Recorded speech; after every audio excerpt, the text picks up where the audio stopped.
तस्वीर पुलवामा की आपको दिखा रही हूं। देखिए, घरों में घुसकर, हर एक घर में घुसकर, गांव-गांव में जाकर, सभी घरों में घुसकर आतंकियों की तलाशी की जा रही है। क्योंकि कई बार ऐसी तस्वीरें सामने आती हैं, जानकारी मिलती है कि आतंकी वहां के भोले भाले लोगों को डराकर, धमकाकर उनके घरों में घुस जाते हैं, छिप जाते हैं। इसीलिए पुलवामा, हंदवाड़ा और बांदीपुरा सभी जगहों पर यह एक्शन जारी है।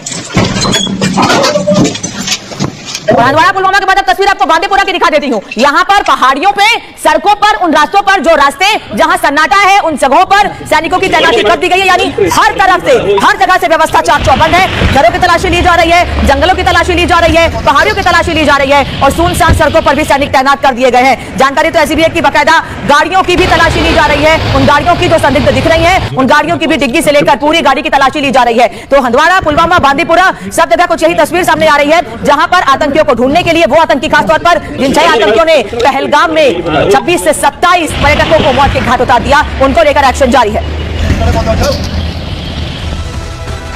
तो हमने एक तरफ आपको सर्च ऑपरेशन की तस्वीर दिखाई है, वहीं दूसरी ओर लगातार एक्शन से आतंकियों में टेंशन भी बनी हुई है। आतंकियों के ठिकानों पर लगातार कार्रवाई की जा रही है। सूत्र ये बता रहे हैं कि आतंकियों के ठिकानों पर लगातार एक्शन जारी है। जानकारी ये भी दे रहे हैं सूत्र हमारे कि जमात इस्लामी के सदस्य के घर पर तलाशी अभियान हुआ है। हंदवाड़ा पुलिस ने सर्च ऑपरेशन चलाया, तस्वीरें मैंने आपको दिखा दी है पूरी। वहीं कई घंटों तक तलाशी की गई है घरों की। वरिष्ठ पुलिस अधिकारी और लंबरदार भी इस दौरान मौजूद रहे हैं, जिससे कि कहीं कोई कमी ना रहे। हर तरीके से हर जगह पर सुरक्षा सुनिश्चित की जाए। सभी जगह पर कार्रवाई की जा रही है। घरों में घुसकर एक्शन लिया जा रहा है। जो कमांडर चीफ है आतंकियों के, जिनको लेकर जानकारी मिली है सूत्रों से, उनके घरों पर भी घंटों तलाशी अभियान लिया जा रहा है। वहीं एक तरफ तलाशी अभियान जारी है तो वहीं दूसरी ओर पहलगाम में टेंशन है, तो इसका हमास कनेक्शन भी सामने आया है। हमास कनेक्शन की जानकारी हम आपको लगातार देते रहे, क्योंकि कई बैठकें हुई हैं। हमले से पहले हमास और लश्कर की बैठक हुई है, उसमें चर्चा की गई थी और लंबी चर्चा हुई थी कि कैसे पहलगाम में आतंकी घटना को अंजाम देना है। सूत्र ये बता रहे हैं पहली बार लश्कर और हमास की मीटिंग हुई है 5 फरवरी को पीओके में। आतंकियों का सम्मेलन हुआ था, सूत्रों से जानकारी मिल रही है। लश्कर ने हमास के आतंकियों को आमंत्रित किया था।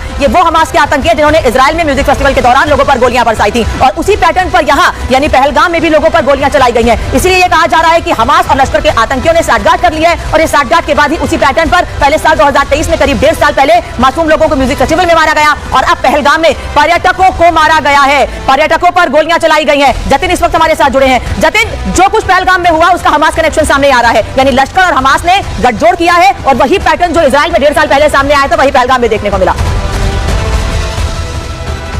बिल्कुल, देखिए, हमास जो कि इजराइल में बहुत ज्यादा एक्टिव था और जिस तरीके से वो वहां पर घटनाओं को अंजाम दे रहा था, हूबहू उसी तरीके का पैटर्न जो है वो पहलगाम में देखने को मिला। हालांकि ऐसा पहली बार हुआ कि जब फरवरी के महीने में पीओके के अंदर एक बैठक होती है, उसके अंदर हमास के जो टॉप लीडर्स हैं वो शामिल होते हैं, साथ ही लश्कर के जो लोग हैं आतंकी है वो उसमें शामिल होते हैं, और ऐसा पहली बार था। जानकारी ये मिल रही है कि 100 से ज्यादा आतंकी उस समय वहां पर मौजूद थे, और वहीं पर ही इस पूरी आतंकी वारदात को अंजाम देने की प्लानिंग जो है वो की गई। दूसरे स्टेज पर आप ऐसे समझ सकते हैं कि आज जिन